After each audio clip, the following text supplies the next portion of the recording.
manage, we have Abraham, and we have Moritz. Good. Sick. So Nice. Cool. Oh, perfect. Oh, nice. So we have everybody and we can start. Epic. Perfect. So we can make the start of the call a bit more official again. So Slack talk of the day, it's about how do you become a professional athlete and what does it mean? So when I say what does it mean, that's where I invited you guys because it's going to be quite interesting to see the point of view of Freddy. You are more highline. Then Moritz, you've been on the ship and get some sponsors. And Abraham, you've been winning all the competitions. So I was thinking it would be just nice to get different approach. And I'm going to moderate the talk. So just for the one looking at the live and don't know me, I'm just an employee at Gibbon and I take care of the marketing and especially the team. So, and with events, with social media, etc. And one of the questions I receive the most on social media, it's always, please sponsor me. So it's always tricky to try to answer and explain how do we get people into the team. For example, it's like, what can I do to become in the Gibbon team? Or can you help me to be sponsored by Red Bull? Or question like that. So I thought that we could make a talk like that and speak about your experience and just so that really people get an idea about how do you become a professional athlete. And that would be my first question for you guys. When did you felt that you were becoming a professional athlete? So maybe we could to start going around. So I have Freddy on my screen, then I have Moritz, and then I have Abraham. So Freddy, I'll let you answer first. So there was never really one certain moment when I was like, oh, now I'm a professional slackliner or a professional highliner. It wasn't a one moment change or decision. It really happened very gradually over the course of maybe 5 years. And it's, like everything, it started small, very small. I was a student and from time to time, I taught some slackline classes, and then I worked together with this old German slackline brand named Blackstar, and I helped them out on some trade fairs. $100 a day, very little shows and performances on baby slacklines, and slowly became bigger. And then there was the first television appearance, interviews, and it slowly built up world records. So it didn't happen from one day to the next, and I never decided I want to be a professional slackliner. It just happened slowly and naturally. So next, Moritz. Well, I guess like for me it's kind of similar to Frida. Like there is not a certain moment like where I don't know where you can say like, oh, now I'm a professional slackliner or something. But like for me, there were like some certain days where I thought, oh wow, now I made like a big progress in like my slacklining career or something. Like for example, I got my first show like when I was 15, like together with Lucas Imler at like close to my hometown in Austria. And that was like one point where I realized, oh, you can make like, it's possible to make money from slacklining. Like before, like I didn't even know like if I can make money, how much and everything. And well, then like another like key event was like when I got like a ship contract. And that was the first time like when I could really make a living out of slacklining. Like I stopped university for that, and like I didn't have to work anything else, obviously. Like I was on the ship for more than 1 year, and well, that was the point when I could say like, oh, okay, now I'm a like professional performer, like professional slackliner. For the parentheses, Maurice, you've been working on 1 year for like on cruise ship just to make shows, because I'm thinking for the live after, some people might not know what you are referring to. Yeah. So exactly. it was just making shows. Thanks for explaining. Yeah. For 1 year on a boat. So now, like Abraham, how has it been for you? Oh. So like for you, when did you sort of realize that you were like a professional slackliner? Yeah, and here in Chile it's so hard because for the support, or for example, for me when I start for professional slackliner, and I have 4 different work for can training. Um, you don't have money for slackline, but if, you need work in different place for can training and can go to different competition. So it's for the start it's really hard, and when you can understand this, and you take this this opportunity for continuing the slack line, and you are you you are you can do the free step for the next level, for the professional, and for the competition, or for professional performance in the world, you know? Mm. So then I will jump to Juan. Out of the questions, like from an outsider point of view, do you have any questions related to that? Yeah, well, like perhaps like one, and especially like landing it on the idea of what does it mean to become pro. I mean, from your experience of every single one of you guys, because well, I've been following you from many social media. Yeah, Abraham with the slackline and masters, Freddie with their highline crazy adventures. I've never seen Moritz before, so pleased to meet you, lad. Nice So to meet you. what would be so what would be exactly the role of the pro athlete far beyond the competition and the sponsorship? So when just to make the question a bit maybe more clear, what's the role? What do you mean? You want to know what does a pro do? Like what is Yeah, exactly. Like I'm at this moment and I'll say, okay, I can make a living out of slacklining, and what should be my role, like far beyond like going to competitions and acquiring sponsorship, especially in the aims of what can I do for the sport? That's pretty much like the question. yeah. So if I may just jump in before I let any one of you guys answer, at least from my experience, and because I also been studying management and business, so becoming a professional for me it's not only about skills, and that's something that's pretty important to know. And guys, you will let me know if I'm wrong. Being a professional athlete, because you can be very have a lot of skill, but if you don't know how to use them to make a living or to grow your sport, you are not professional. You are just someone with skills.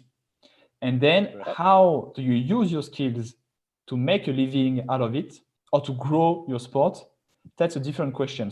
And that every answer is unique. I don't know, guys, if you agree with me, and I would let you maybe get more into detail. And for you as a professional athlete, what does it mean for you? And do you consider yourself as pro athlete?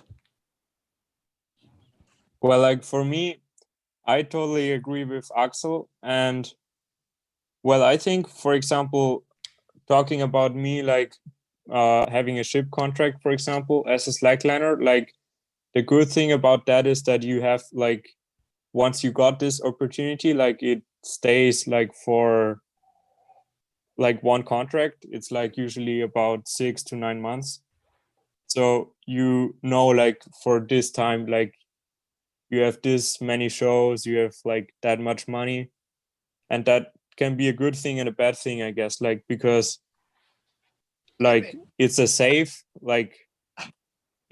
opportunity kind of, but of course you can also not grow that much as like, for example, 3D doing, maybe you can tell more about like doing like single performances or like, you know, organizing everything on your own. Like, Well, I would be happy to have a contract on a cruise ship for 6 months. I think it's great. Sounds like a very good job. Thing with all this like pro athlete, pro slackliner talk is that I think everybody watching this live stream right now out there should know that none of us is getting rich. I don't know about this boat contract, Moritz, but I don't think any of us are getting rich. Yeah. And we I all agree. It's started. like, Yeah, we all start. Or I started out, and I think you guys probably too. I started out with like slackline shows and teaching slackline classes as a side job, as a student, you know, to make a living as a student.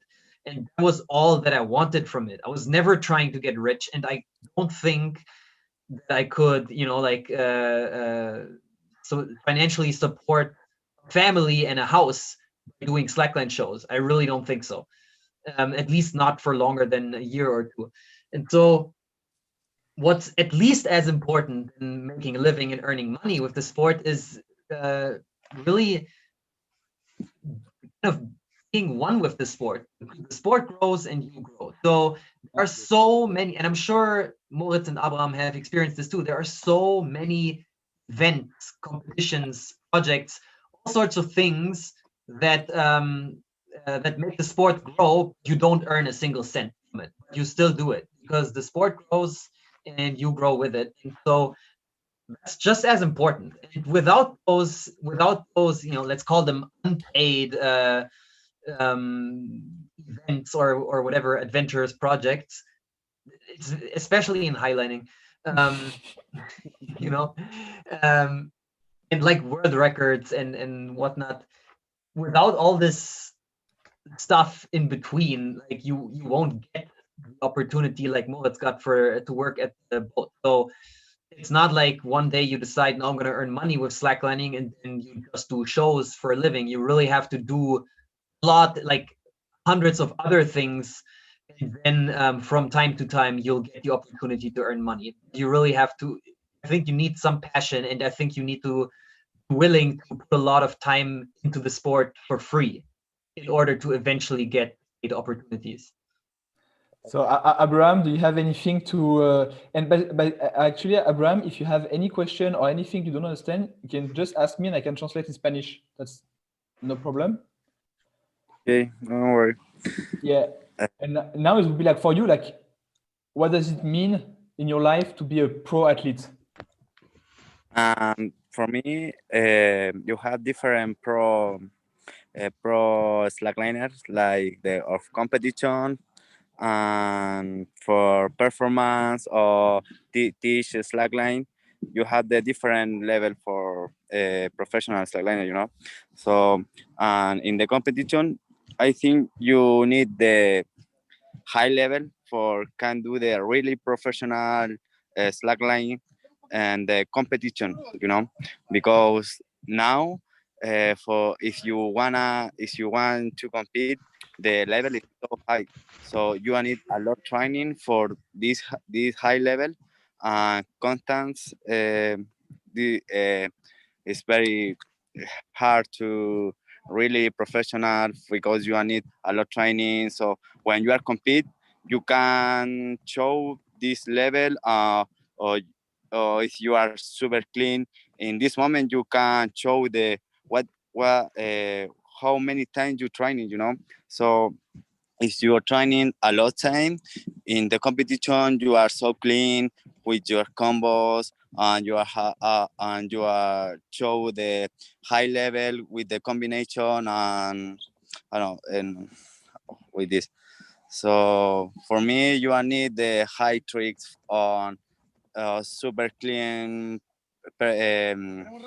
slackline for have the really professional in the competition.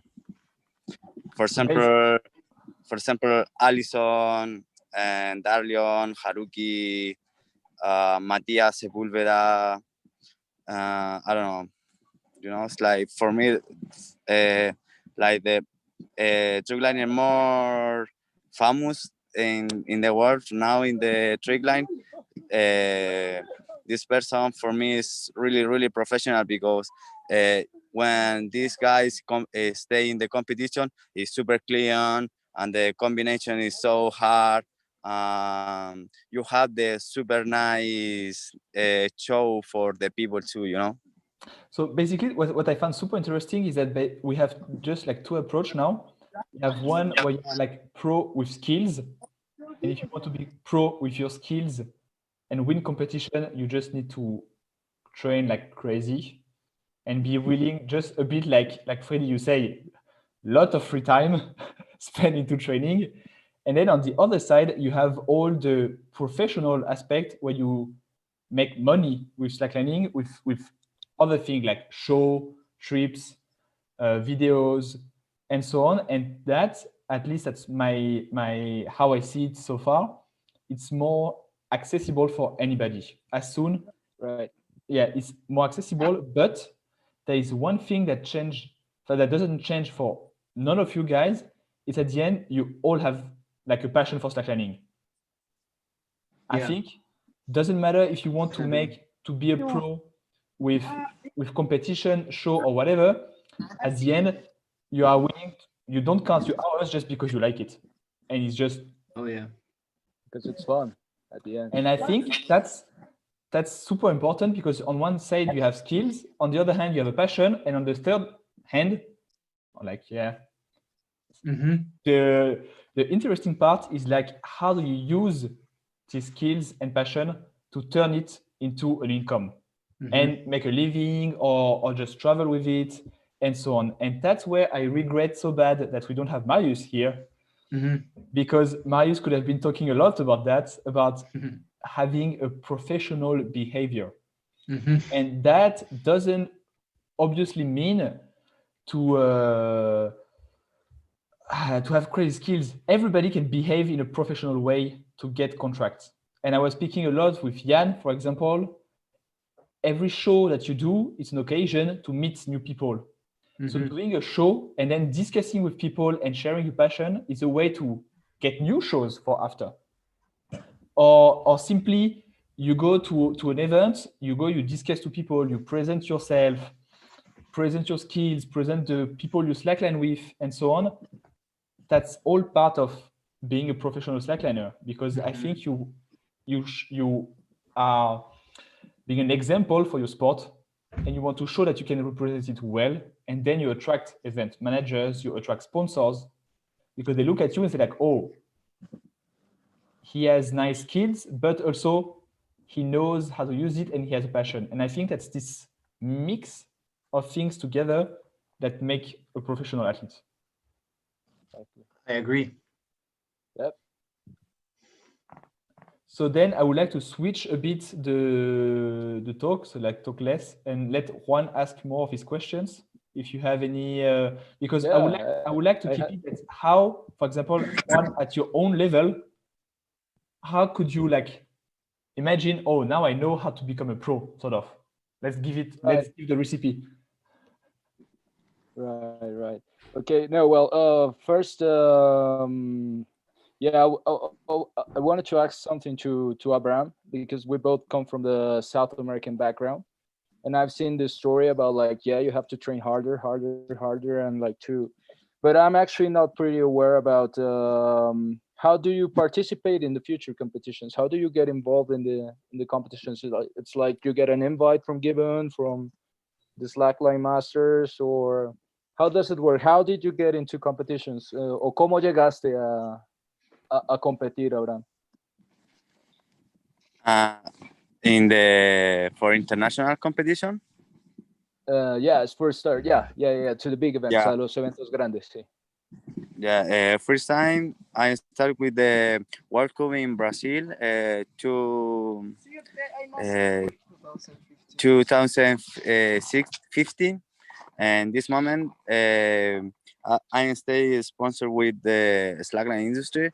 So when the slackline industry take me for my first competition, my first international competition in USA. So in this moment, I win the most important event in USA, the GoPro Mountain Game, and I take the world record in the score. And but my real dreams in this moment is no, not before my really dreams. I want to stay with the Gibbon, but it's the process. You for the step you need freeze, stay here, and before more high, So I talked with Pichichi, my friend from Chile. Pichichi all the time say me, hey Abraham, you can stay in Gibbon. Talk with Robert. Robert, I'm so happy to stay you with the Gibbon, but in this moment I stay with Slackline Industries. So when I finish this year, I say to SAE, hey, you can send me to Europe for competition and more stuff for have the better sponsor. And Slack Industry say no, you SAE can pay for you only for the competition of SAE. So I think, okay, I don't want to train it a lot for only 2 competition for years. It's like so stupid for me. And Right. all the time have a lot competition so big in Europe. And I think, okay, this is the moment for change, because if I stay here, I don't have more opportunity, for the different competition. So I told with Pichichi say me, okay, I told with Robert is so happy you stay in the team and have the meeting is so good. And when stay with Gibbon, my first year is so nice, like a really family, the Slackline family, and have a lot of different events, because in Europe it's like in 3 months you have 6 competition or 7 competition sometime. So yeah. But to So go it is, back to jump into the question and how to get to the Gibbon team, we don't have any criteria to get anybody into the team. That's really, we don't have a list of like, you need to be that level, that level, that level. The way it happened for most people in the team was for some of them king of slackline. So I'm thinking about guys like Jan, which is actually looking at the at the live and making fun of 3D stretching. And He knows. yeah, so for example, like you had opportunities like king of slackline, but then for most people in the team, it's just we met people at the event, and yes. you had people arriving with huge motivation, and are just like, just spend good time. It's just fun, and you're just like, yeah, we can help you. Let's just keep doing it. And that's how things went. It's people that have This is so nice, because Gibbon can see the no only high level for slackliners. If you have that nice idea or you have the nice project, and Gibbon can help you.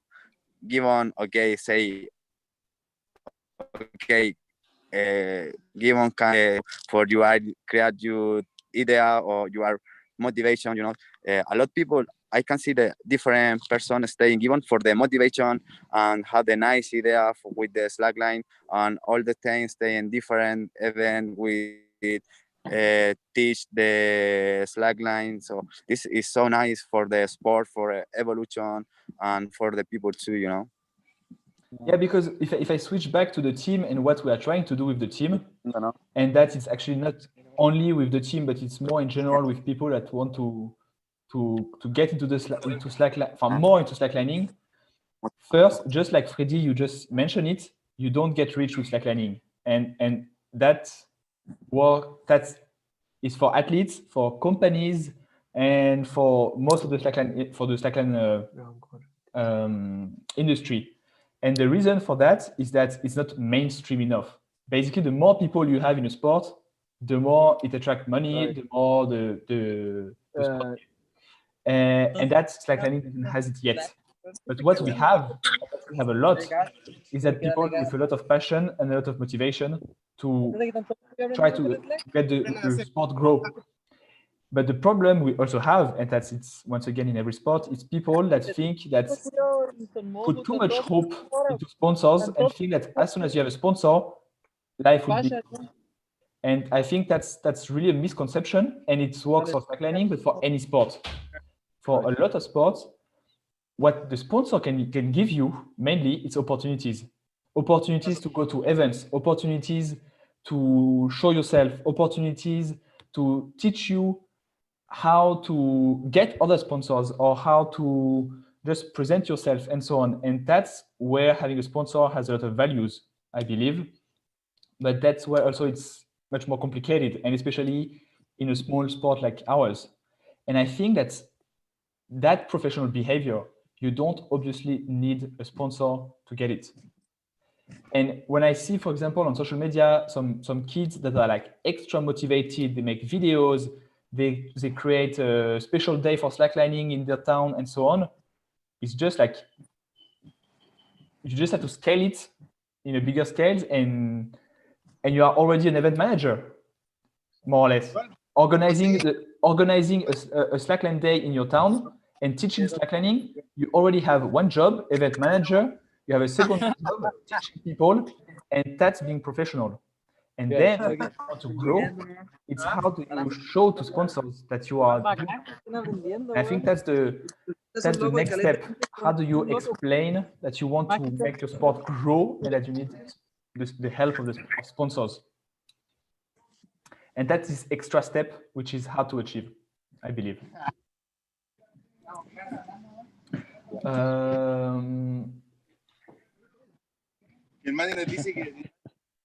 Yeah.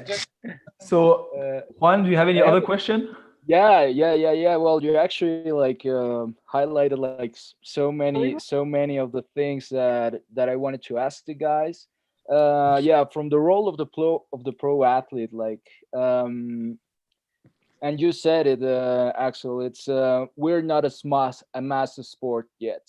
So from your position, guys, that you guys have like thousands of followers, like your role models, like for so many people. Yeah. How do we make this a massive sport? How do we fill arenas? But that's a good question, and that's where I will also let the guys answer. But that's at least I can answer for Gibbon and for what Robert. So Robert, the founder of Gibbon, decided to, and that was always the spirit of Gibbon since the beginning, is to just spread slacklining. It has we have never been a company to produce hardcore gear. It has always been, we want to get people into the sport. We want to make people discover what slacklining is and how they can just have so much fun with it.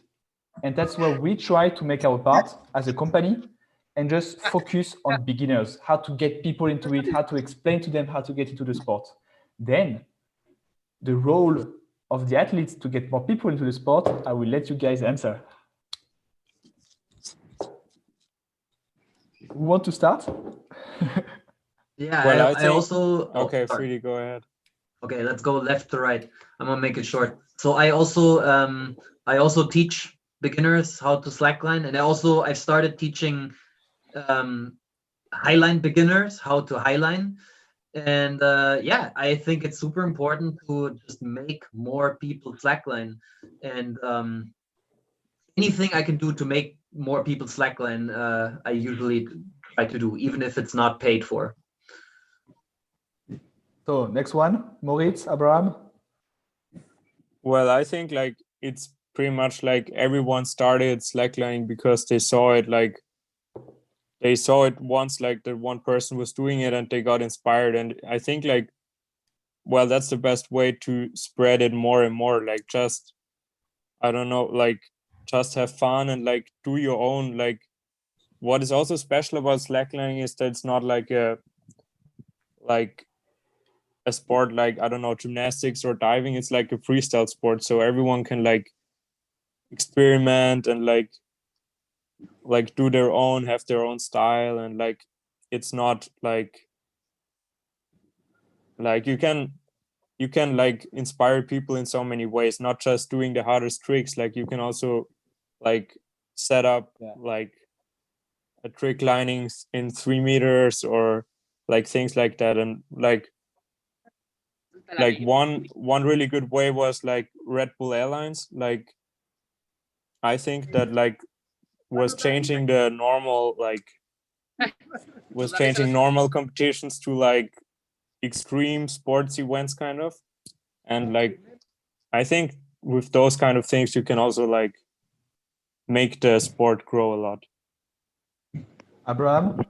how do you see your responsibility to spread the sport as a professional athlete?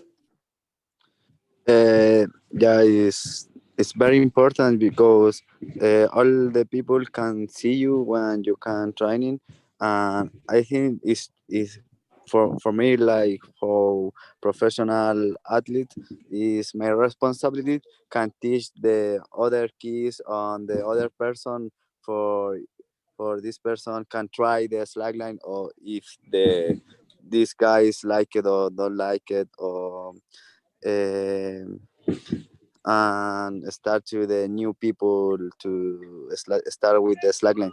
So it's very important for slackline for slackliners teach the other person for take more person start to training the different discipline of slackline. You know. Yeah, and if I may I jump quickly into it, I think that's one of the really important steps to make the sport grow, but also to grow yourself as a slackliner. Is if you try to teach beginners, try to spread your sport, you take responsibility for your sport, for the image you give, and that's already having a professional behavior. You feel responsible for a sport and that you love and want to share, and that's already having a good behavior. And that's what sponsors mostly look for. They look for people they can trust and that can represent their brand. And that's I think really important to just like try to keep organizing events and keep teach people and so on.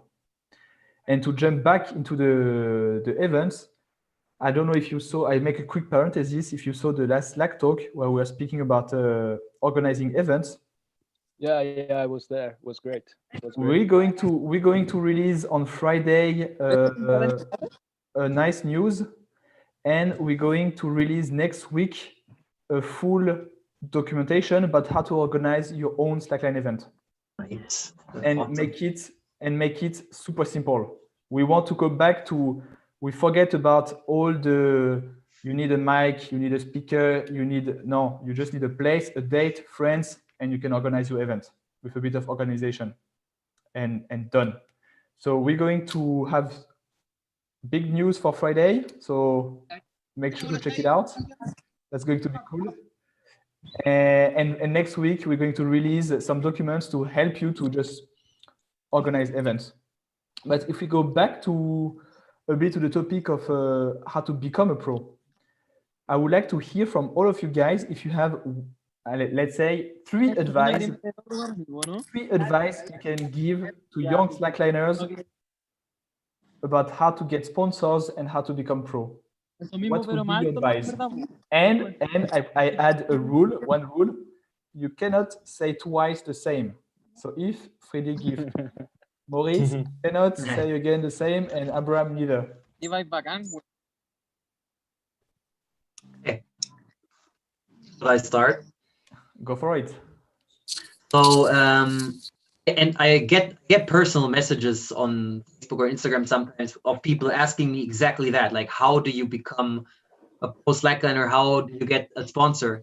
And what I usually tell everybody is you have to do something new and different. You cannot repeat what someone else has done, even if you do it better. Like, let's say Abraham right now does a triple butt flip, amazing, and next guy does a quadruple butt flip.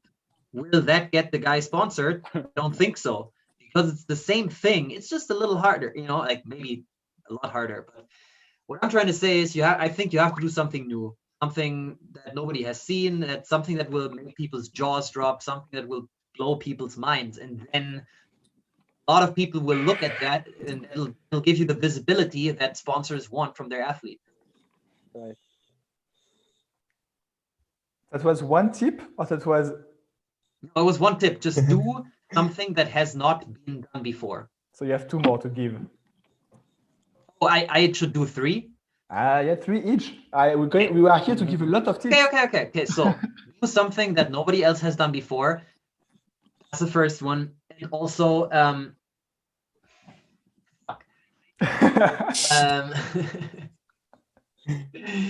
we can do one each and see if we can do like one more round or something. So Moritz, go for the I think next that's the one. most important one anyway.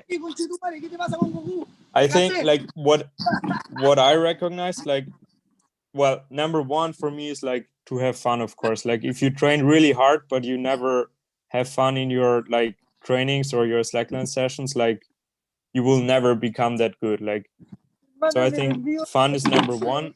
And second, like what was really like how I could progress a lot is like to find the right training spot. Like, because nowadays, like especially in trick lining, like the lines are getting so high, so long, and it's getting more and more scary and dangerous. And like I think almost everyone is like making a lot more progress when they have like mats or like a soft ground and like a perfect line. And I think that's like an important like tip to find like the right training spot to progress. Like, What's the thing you enjoy the most, Moritz? to enjoy the to enjoy the most, like about slacklining, or Yeah. The thing you enjoy most when you train, when you set up your line, when you're. well, like I'm usually training in the forest, like by myself. So for me, it's like what I enjoy most, like to push my own, like to break my own boundaries. Like, for example, I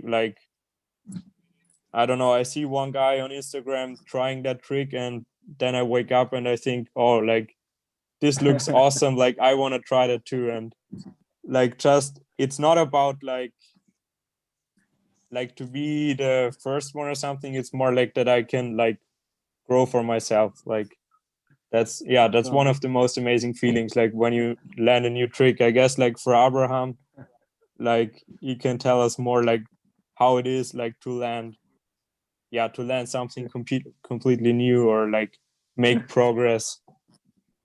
So Abraham, your one tip to help people to become pro athletes. How? You can repeat Yeah, so in Spanish? ¿cuál es, tienes que dar 3 consejos a los chicos afuera. Un consejo. 3, hacemos 3 cada uno. 3 consejos para cómo llegar a ser pro. Okay. So the first one is you need take so clean, just so clean. You, what do you want? You know, this is the phrase.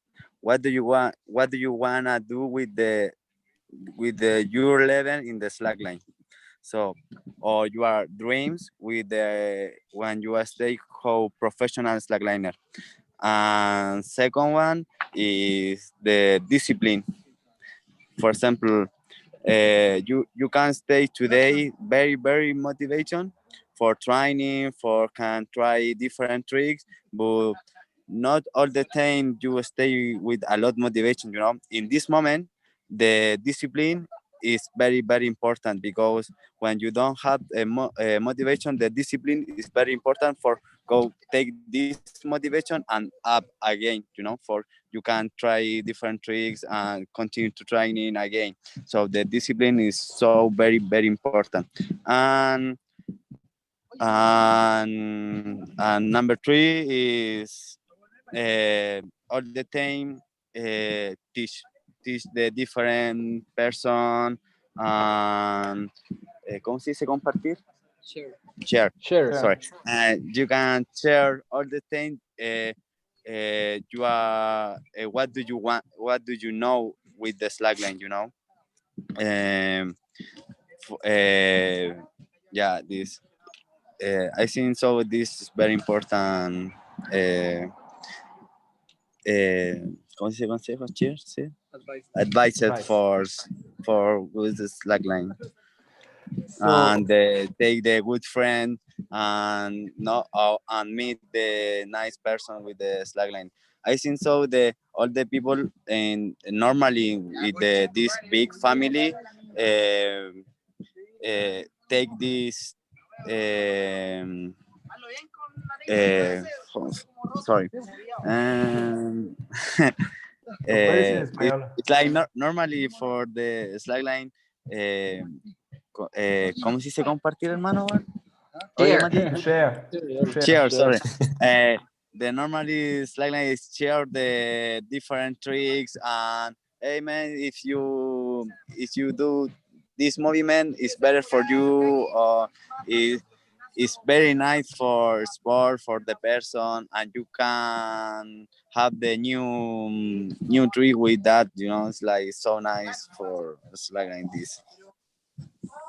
So I think that Freddy, you are lacking two more advice. And Maurice, Yeah. you have one more to give. True. I've been. I have to think about one. I've been following the count. Freely go ahead. Man, I mean, a lot of good things have been said. Discipline, of course. I agree with all that's been said. I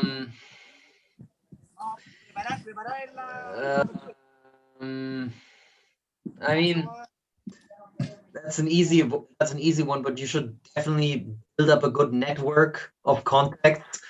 For example, some of my friends that I started slacklining with, a lot of them are very talented with cameras. So we started working together, making little films, and then eventually we ended up doing paid slackline jobs together. So keep a good network and expand your network. But it's not just about quantity. You don't have to throw business cards at every face you see at a trade fair. I think it's more about quality. So pick a few good conversations where you really think, okay, I might actually talk to this guy again, and then put energy into that. I think that's more important than throwing a million business cards at everybody. So quality network. No more. So I can think of something else. So Yeah, that's if you actually you kind of stole my point. so then if you want, It was a good one. It was a good one. I will jump into this advice, and I will let Maurice and Freddy think about your last two advice. I would add, think local. Always start in your region. Oh yeah. Don't start big. At the beginning, you want sponsors, go to your local shops. You say like, we have this event last year in Reco, which was organized by Riccardo from Italy. The first prize of the competition was 1 kilo of ice cream. Nice. What he did, he just Go for it. went to the ice cream shop and the pizzeria of his town, because it's a very small town, and he told them, hey guys, I want to organize a slackline competition, and I have no money to put price, but I have guys coming. Could you help me? And then I will put banners, and I will make everybody come to eat at your restaurant and at your ice cream place. And it worked. And it works super well, because it's feasible. It's all possible. And then when you have, I'm just trying to imagine the guy from selling his ice cream having this dude coming and say like, hey, I want to give as the first prize of the competition your ice cream, and I want to talk about everybody about your place. I'm just thinking, wow, he has motivation. And then if it doesn't work with one shop, you just go to another one. And you try to start like that with your village. Don't try to go and ask Red Bull to sponsor you. That won't work. But if you start to go in your village and you say like, hey, I want to make this event, please help me. And you don't have to ask for money. You just ask for like the name of the brand, of the store, or just say like, yeah, we'll come to your store. You just go to a bakery and say like, I will come to buy my bread to your store if you help us. Why not? And that's just very small steps, but then that can grow, because you start with your village, then you go with your region, then you go with your country, and so on. So I hope that now Freddy and Moritz got time to think. Well, I think what is always like a good way is, especially in like business things, like with slacklining, is like to ask like people that already did it or that already know more than you, like that, for example, like I don't know, like if like if you're asking like to Gibbon for a sponsorship, like I would suggest like to just to give an example, like to ask like other athletes, like how, like what is realistic to ask. Like on the one hand, of course, you shouldn't sell yourself too cheap, but on the other hand, like you have to be realistic, like how you can, like, I don't know, like how you can support the brand and like what you can ask for, and like always set your goals like in a realistic way, like, and like short-term goals. So Maurice is done with his advice, and so now we have one last from Freddy. Okay, so I'm gonna make it short. I think you should have some balls. That's it. What I mean by that, I think you is should repeat. I think you should repeat it because it was an unexpected advice. I think you should have some balls, and what I mean that in a metaphorical way. I mean you should have courage. You know. Yeah. Don't be scared. ¿Estáis viendo la recepción, Rambo, cuando caí? ¿Estáis viendo cuando te vaya a meter al... So I think we got like quite some advice. I couldn't summarize them now all, but Corriendo. yeah. So Está corriendo. What does how do you say balls in Spanish? Like Pueden ser cojones. huevos, cojones. cojones, Yeah. ganas. Yeah. Necesitas cojones. Well, slacklining, it's about at the end. It's like you need to have balls to, just to go and I think so show too, man. yourself. Backlining, Some- highlining, waterlining, rodeo lining. I think it's all kind of scary in the Yeah. beginning, and you need some balls. Yeah. Yes. Yeah. Crazy. but that I don't obviously agree, because I think for all of that, if you start just like we say exactly before, if you go to someone, if you ask to teach, it's not that crazy anymore. Right. Like But for some people, even that takes courage. You know, like some people won't even ask for advice. Some people maybe dream of slacklining, but won't ever buy one because they don't know how to set it up. You know, like it really takes a little bit of courage to take the first step towards anything. Yeah, but for me, I'm always trying to keep in mind that I think our sport has some technical issues, but compared to how long did it took you to walk your first slackline compared to learn how to ride a bike? ¿Cuál es el significado? Ya, cuéntame. No idea how long it took me to learn how to ride a bike. Or to learn how to swim, or to learn how to skate. And I'm just thinking that auto sports Mantener el estilo de vida que tengo. also quite hard, and they're not harder than slacklining. And at the end, it's just about if you like it and you have motivation, Con la malla atrás. you will learn. Bueno. So I think we are reaching the 1 hour. I have left 10 more minutes as we get some technical issues. So I would like to let Juan, if you have any more questions. Yeah. Well. Yeah. I actually have one from the human side and the other from more like aiming, like when it comes to sponsorship. And normally when one of you guys land like a contract or a representation agreement or a sponsorship, it's like so many people are aiming for these days. What do you expect when you get one? That will be the first question. And the other one would be, what's the major asset that practicing slacklining has provided for your life? So the first question was for Gibbon.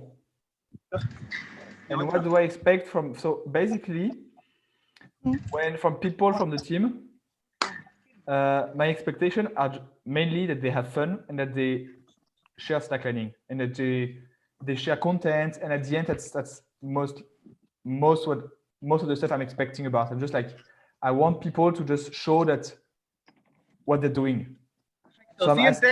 So I'm trying to just ask quite every quarter maybe, and I will send a message and just ask up to what's happening, and just get to know. And I'm just expecting the guys to share their passion. Say that most of them, that's what they're doing, and then they have different ways of doing it. Some people will organize events and workshops. Some will just make video and content, and that's actually one of a very important point. And that was 3D mentioned. Content is really important to show videos, pictures, just to show what you're doing. And so for me, that's most of what I'm expecting from the athletes, and of course, behavior. But that's I would say most people in the team got into the team because it was of good vibes, it was of good moments shared together, and none of us at the office are worried about that. So yeah, our expectations from the athletes are mainly slackline, share slacklining, and the best way you can, and that's good for us. We're happy with that. So your second question was not for me. The second question was for Freddy, Abraham, and Moritz. Yeah. Can you repeat the second question? Yeah, like what's the major asset that slacklining has provided for your life? So the best thing that slacklining has done for me in my life is the traveling to different places and meeting different people in different countries. Yeah, I think for me it's similar. Like it's the friends that you can make like all over the world, and like yeah, that's pretty much it. And it's like worth more than like anything else, like that you can like if you want to go to this country, like you just look like for slackline groups, or like someone, and like you can have so much fun together, even if you like never met this person before. Like you just have a connection with that sport, kind of. Like that's how I feel like. Abraham? What is the question? Sí, ¿cuál ha sido el mayor valor que te ha entregado el slackline a tu vida? Wait, I can't listen to you. ¿Me escuchas ahí mejor? Oh, hermano, no se escucha aún.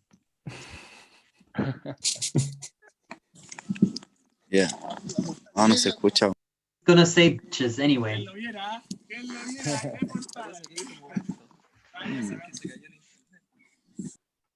So Juan, I guess you can repeat the question probably. Let's see if Abraham can hear it. Yeah, Okay, now I can't listen. Yeah, ¿ahí nos escuchas? Sí, ¿cuál ha sido, Ahora sí.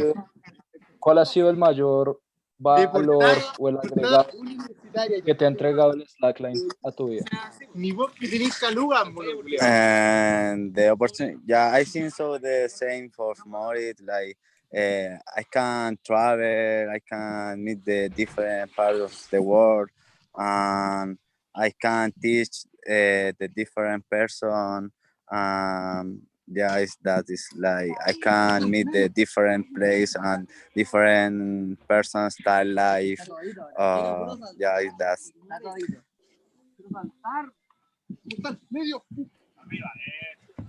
So I guess it will be time to close the talk,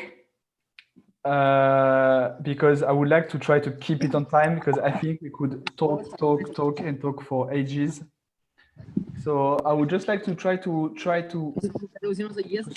summarize what we just say, and I would say that basically, that's my feeling, at least, is that becoming, because I'm not a pro slackliner, so. But you know all of them. Yeah, but that's always the difference between knowing and living it. That's totally different. I have an income every month, and I don't have to. My job is not physical. I think that's the physical aspect of being a pro athlete is also very important. Oh yeah. That's why you stretch. That's why I'm stretching this entire talk. No, but I just think that at the end, doesn't matter if it's slacklining or if it's any other sport. I think we would all agree that most pro, what trick them and what make them become pro, it's passion, share the passion, and then it's all the way you share it with people, but also like media, speaking with people, networking, and so on. And at the end, the skills, of course, the skills help, but it's really how do you share your skills, how do you promote them, how do you speak about them, and how do you inspire other people? And for me, that's at the end the most important. And always to start local, because I think you have all started in your own town, all village, and so on, and then have expand. And most of you have expand with friends, just not alone. So I don't know, am I missing anything? I think you summed it up pretty well. Yeah. Sounds good. I tried to make it short. No, but I think we could speak endlessly about the topic, because it will. I think the topic of becoming a pro athlete, the hard part, the really hard part of being a pro athlete, it's not about the passion, the fun, because that's what we all sell and that's what we all want. I think it also brings a lot of frustration. Oh yeah. And that's, I think, the one of the hard parts is like it will, before having any success in slacklining, you will have a lot of frustration, and it's how you overcome it. How do you fight those boundaries, and that's what will make you become a better slackliner or promote your skills better. And I think that's probably more than the skills is probably the hardest. Being disappointed with events, with salary, with traveling, with treats, with much more. Everything can go wrong basically. So thanks again, all of you guys. Thank you, man. As I said, keep check it out on Friday. We're going to release something. It's going to be that's going to be funny. We really had a lot of fun to talk about this project at the office, and it would be something that I guess has never been done yet. It's good. I like that. Yeah. So I give a clue for all the people watching. It's an event. It will be an event, and it will be soon. Sick. So Where is this event gonna be? That I'll let you check. I'll let you check our social media on Friday. All right. Let's check it all out. Let's create a bit of suspense. And also another exclusive info. Next Slack Mag will be about waterline. So if you have pictures or anything you can share with us about waterlines. Hey man, I walked 1.5 kilometers on a waterline today, back and forth. So pictures, I mean with pictures. And Maurice, I have a lot of pictures of your spot, but if you have some more, I'm in. Advice to help people to rig their first waterline. Yeah, it's always a challenge. Like yeah, games, anything. But always so much fun. Like it's definitely worth it. Yeah, so we're going to try to make a full mag about how to get people into trying waterline, rig waterline, space line above water, and so on. So if you want to suggest anything, feel free. And Freddy, I still have back in my mind somewhere your question about a highline section in the mag. Oh yeah, nice. If you want to write us a page, feel free. We are very flexible. Yeah, but I need to know like what should be in or on the page. But we'll talk about that. We'll talk about that on WhatsApp or something. Exactly. Nice. So guys, thanks a lot again. Thank you. Thank you very much, all of you. For all fun. the people who've been watching, and have a good evening or good day. Buenas noches, amigos. Good day. Good night. Buenas noches. Guys. So big hook.